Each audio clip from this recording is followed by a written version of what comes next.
Hey folks, AJ the CEO here, and got an important message for you all. Anybody who is live streaming, I'm not going to get into detail here, but we had an incident that happened at church last Sunday that brought to my attention some deficiencies that are in our media ministry. And when I brought this up on our Facebook group, it looks like almost the majority of everybody else is kind of in the same situation as me.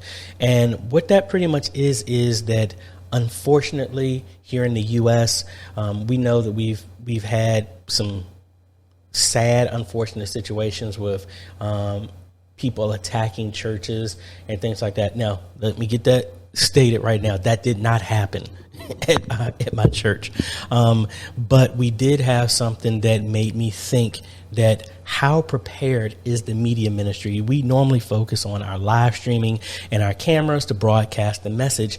But in two scenarios, what do you do? Do you have plans in place that if something unfortunate happens, that you can retroactively go and remove any type of live streaming content that has gone out? And do you have procedures in place that if somebody shared it, how to go get that stuff so that whatever incident happened does not become a viral sensation that can be a detriment or a frowned upon or looked down on in your local ministry?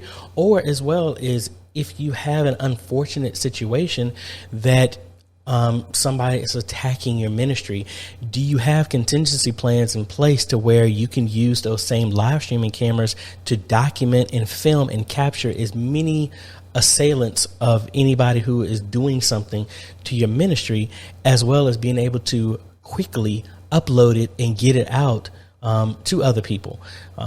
So that's really what this is. I mean, it's not going to be a super long video, but I want to bring this to y'all's attention because we had something to where we had to pretty quickly remove our live stream. And for me, I'll just talk through it and I might show some video of it. But pretty much what we do, we live stream through Vimeo. Vimeo rebroadcast to YouTube and Facebook. Something happened, and let me jump back to something else. This is why it's so important when I talk about how to live stream your church services from a video long ago, one of the most popular videos on this channel. I talk about making a scene for Be Right Back or technical difficulties or something like that. Thankfully, we had this in place. So when this event happened, within 3 to 5 seconds, we were able to cut the stream, the video of anything going on in our sanctuary, and then ultimately was able to kill the live stream by just stopping it, but went back and, like I was saying originally, we live streamed through Vimeo, which rebroadcast to Facebook and YouTube. We stopped all the streams, went to YouTube, deleted that video permanently. Also went to Facebook, unpublished, and deleted the video permanently. And then also in Vimeo, deleted them. Now, we also record our services locally. We kept that temporarily until it's deemed appropriate that we don't need it anymore. And then that shall be deleted as well, too. But that was something that we were able to act on within about 15 seconds in total time. And my question to y'all, if you don't have some procedures in place like that, I really recommend that you do. Because again, Facebook watch parties have gone away. So if somebody shares the church's video from Facebook, once you delete the main one, there's no access to anybody else. But this also brings to your attention, if something like this happened, if people are in your sanctuary live streaming from their phones, do you have procedures in place to get that information and stop that stream from their platforms of choice or whatever they're doing? And again, also, this isn't, I'll link some products down below that I personally use myself. Like, I don't want to lift it up because I'm actually using it right now to record this. But unfortunately, a lot of ministries that I go to, they don't have security cameras inside the sanctuary. So if something like that happened, your live streaming cameras can be those type of things. So my suggestion and plan that I'm putting in place at our ministry as well too is to use those cameras, stop the live stream immediately and then go into a recording. Whether you're using vMix, OBS, StreamYard, whatever, they all have a recording function, or even the camera itself. Record and get, of course, let me stop. Of course, keep yourself safe. Don't put yourself in a compromising situation. But the idea is, a little bit of footage can go a long way. If you're able to capture anybody's faces, clothing, anything like that, it can be used to try and find somebody if they were trying to do harm to your parishioners or anybody in the church, the grounds, anything like that. And then you have Google Drive, you have Dropbox, you have so many different platforms that have online storage.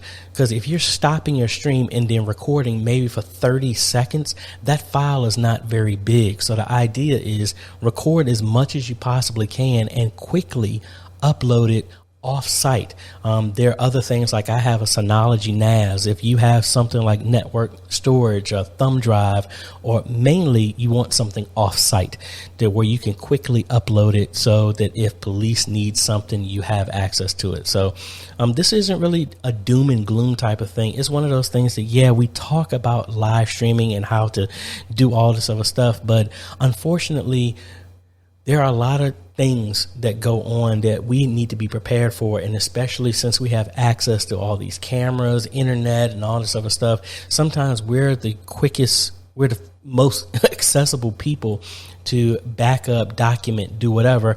Also, we have the keys to the kingdom of being able to remove and stop any type of footage from going viral and things like that. So again, the main thing is have contingency plans for two situations: to retroactively remove any video content in any way, shape, or form that goes out that might be detrimental, might be bad, might be anything like that you want to stop. Have a plan in place on how to go through A through Z to remove that stuff, as well as contacting other people who may be recording on their tablets, phones, live streaming, whatever, to remove that stuff. But then also have a plan in case if you have to record anything in quick succession in case anything negative happens. So again, like I say, I share it with what happened on our Facebook group, so I'm not going to get into that here, but just realize that stuff like this happens. You don't think it's going to happen, but it's better to be prepared than to have egg on your face and like, man, we didn't prepare. So short video, but I just want to bring that to your attention. When I actually finished my SOP, my standard operating procedure for my ministry about what we're going to do for these two type of scenarios, I will share that with y'all and kind of put it in a template or something like that y'all can download, and hopefully it can help out with your ministry. So my question to y'all, anybody else is watching, do you have anything in place like that? If you do, please share it down below. This channel is about helping other media ministries all over the world, so it doesn't matter. I'm looking for this type of stuff too, because we did not have something in place like this. And thankfully, I was able to remove everything, but I want to know as well too, because it's not just me just sharing stuff with y'all. It's about us working together and growing together. So if you have some type of contingency plan for those type of two situations, or maybe even other ones that I'm not even thinking about, please share them down below. And also please share this video with other ministries, because this isn't about AJ getting numbers. It's about people getting informed so that other people are prepared in case unfortunate if these type of situations happen. So anyway, thank you so much, folks. Please make sure you like this video. If you haven't, subscribed and hit that bell notification. That way you get notified when we come out with other videos to help modernize your media ministry and keep you informed on what's going on. Thanks so much for watching, folks. This is AJ, and we'll see you on the next video. Later.